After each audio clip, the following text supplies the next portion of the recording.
Yeah, so we're going to be doing a video clip that was taken off YouTube. It was put on there by Harry Reid's organization. A speech that he made on the floor of the U.S. Senate recently. And I pulled some couple of things out of here that may be of interest. Big question I have is Harry Reid, Senator Harry Reid, admitting that he and the Democrats are communist. You'll see the clip, and you'll hear the words democracy 4 times, and once or twice he refers to democracy as our democracy. That's a problem because we're not a pure democracy as such. In accordance to our founding fathers, he makes reference to the founding fathers. The founding fathers, James Madison, in fact, wrote Federalist 51. It defines exactly what our government is. It's a representative government. It's a representative government, not a democracy. There's a difference. And in Federalist 51, they're very specific what our government is. It's a compound republic within the confines of a confederacy. It was a successor government from the previous government, which was under the Articles of Confederation. It remained a confederacy, a confederation, but became a compound republic. There had already been state constitutions. They then made the federal constitution, and that's where you get the compound republic from. He also mentioned, you'll see in the latter part of this clip, he quotes Adlai Stevenson from Illinois, and talks about the truth. We're going to tell the truth about Republicans.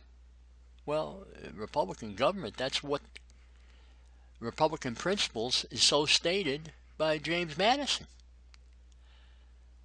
And we'll go ahead and we'll play the clip, and then we'll talk about the word democracy and where it comes from. There's nothing un-American about that. But what is un-American is when shadowy billionaires pour unlimited money into our democracy to rig the system to benefit themselves and the wealthiest 1%. I believe in an America where to buy our democracy. Once again, Republicans are all in to protect their billionaire friends. But that's not what America's founding fathers said. They didn't mean that by free speech. The founders believed in a democracy where every American had a voice and a vote. This discussion, this fight, isn't just about health care or even about a version of democracy. When I hear my Republican colleagues defending the Koch brothers, as they have, I recall the words of Adlai Stevenson, where he said, and I quote, "I've been thinking that I would make a proposition to my Republican friends that if they will stop telling lies about Democrats, we'll stop telling the truth about them," close quote. And as long as the Koch brothers continue to spend... The word democracy is going to be found, as far as the communists are concerned, within their Communist Confession of Faith, which was written, the works of Frederick Engels in 1847. It would later be put in with a collaboration, the Communist Manifesto, or the Manifesto of the Communist Party in 1848, along with Karl Marx. Karl Marx said they needed more than just a confession of faith. They still use that, and they went from expanded on it. The Communist Confession of Faith is a catechism form. Yes, it's a religion. They consider themselves a religion, and we'll get into that later. Again, maybe we're having the establishment of a state religion, the Communist Confessions of Faith. That'd be a good question to also ask and examine. I think they may have done that. We get that in later. We talk about that. That's question 22 in this thing. But we start out, here's the first page. Are you a communist? Yes. And it goes through in there, explains about it and what have you. And then we'll go look at the word democracy next. And here we go, talking about democratic constitution, democracy, established democracy, maybe a religion establishment also. Question 16, how do you think the transition from the present situation of community of property is to be affected? And the answer, the first fundamental, good word. The first fundamental condition of the introduction of community of property is the political liberation of the proletariat through a democratic constitution. Wow, look at those words. And we hear these words all over by Democrats today. Fundamental, liberation, democratic constitution. So they're taking a Republican principle as so defined in Federalist 51, and they're turning it and twisting it all around and making it a democratic constitution. So they're not complying with the original constitution. They're making it our democracy. And we get into that word democracy in question 17.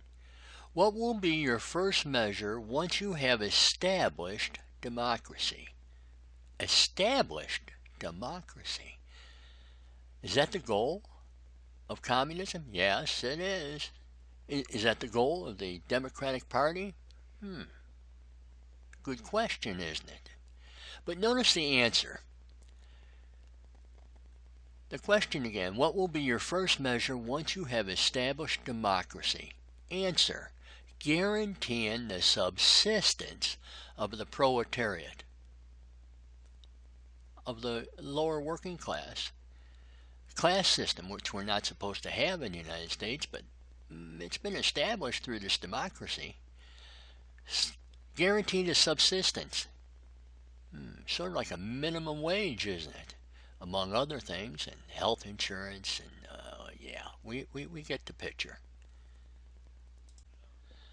I raised this question about religion. I'm going to get into it deeper, probably several times, different vlogs. But question 22, we'll just bring it up now and read it, and not go into real depth.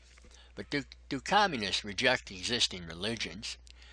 The answer they have, all religions which have been existed heretofore were expressions, or hitherto, were expressions of historical stages of development of individual peoples or groups of peoples.